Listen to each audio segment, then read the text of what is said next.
Good afternoon. Today is Friday, June 30th, 2017. I'm Joe Paul, the local president. I want to touch on a few things today, especially these accessing events, but I'm going to talk about those momentarily. Let's get on that DBCS machine issue in the Orlando PNDC. You need two, not one, two per machine.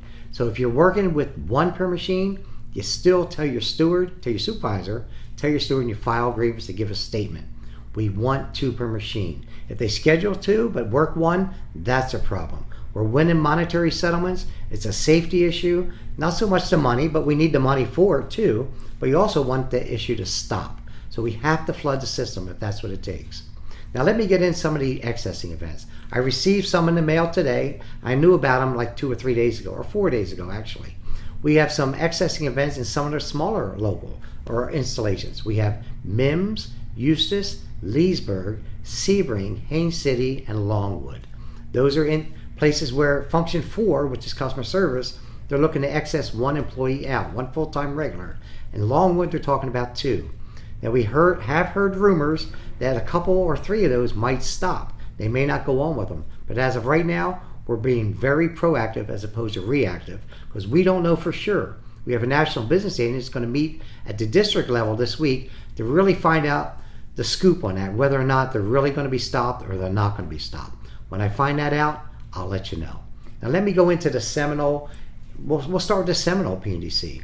We met Wednesday. We're getting a whole lot more information from them that's not relevant. We have more questions than we have answers.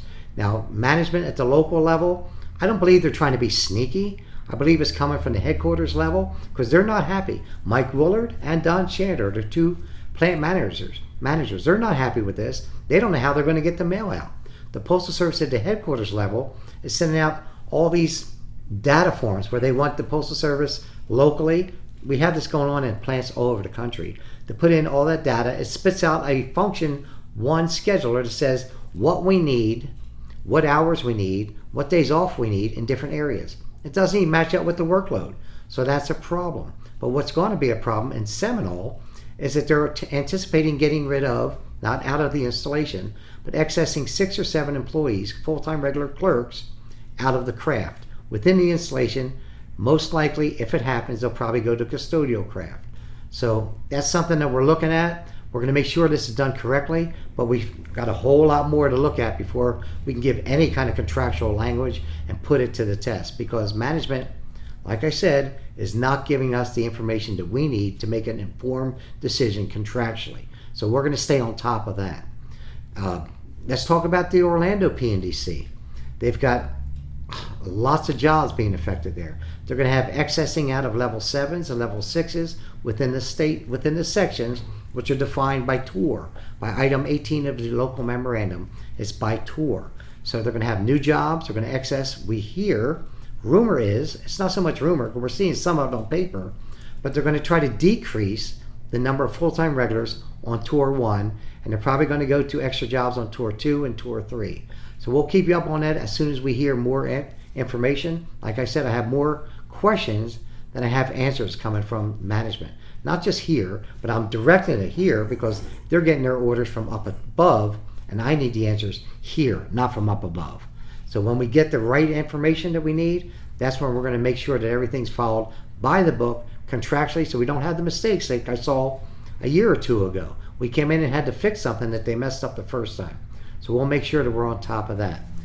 We already have 4 grievances in the system, 2 for Seminole and 2 for the Orlando PNDC, where we've already demonstrated with all the PSE hours, and we love the PSEs, but we've demonstrated all those hours generate jobs, full-time jobs. Then all the reversions, as you've seen, there haven't been jobs posted. That's because they're saying, hey, we don't need the jobs.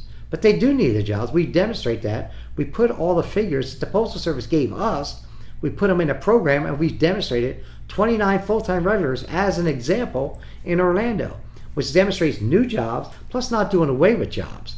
Now, Orlando's looking to not really do away with jobs. They're talking about having 2 extra jobs, but we'll see really how that pans out. Let me tell you what I think will probably wind up happening also. Now, don't quote me on this, although you obviously are because I'm talking, but you have maintenance. Well, if all these things change and the hours are going to be different start times and things like that, the Postal Service will probably change some of the PMs, which are preventive maintenance routes, on the maintenance department. So ultimately, there's going to be some kind of changes there, I anticipate. So they're going to probably make some changes. Maybe not accessing out, they might be able to change 2 hours, things like that, but we don't know. Let me touch on another craft, the motor vehicle craft. What I'm told today, we love them. Like I always say, we love all of our members, whether they're full-time members, or PTFs, or PSEs, we love them all. But what I'm told now, in Seminal, as an example, they're looking to downsize 6 full-time regular clerks. But they're having the MVS drivers, they're giving them handheld scanners. They're coming in, they're arriving, they're scanning their arrival time, scanning how much mail they're putting on the truck, and scanning their departure time. That's our work. That's level 7 general expediter work. You're talking about taking away jobs? And you have other crafts coming in doing our work? I don't think so. We're going to be on top of that too. Well, sorry that I went a little bit like 2 minutes longer. Normally it's like 4 minutes. It's about 6 minutes today. But I wanted to give you some heads up on some of the things that are going on. I give you the information fresh, up to date. When we hear it, we let you know. But believe me, we will make sure everything is done contractual. So have yourself a good weekend. Try not to stress so much about it until we have more information. But we will have more information next week. I'll also be in Tampa with the national officers and I'm going to give them all the scenarios revolving about our plans and our associate offices and other installations. And we will come to the correct contractual remedies. Have yourself a wonderful weekend. Thank you.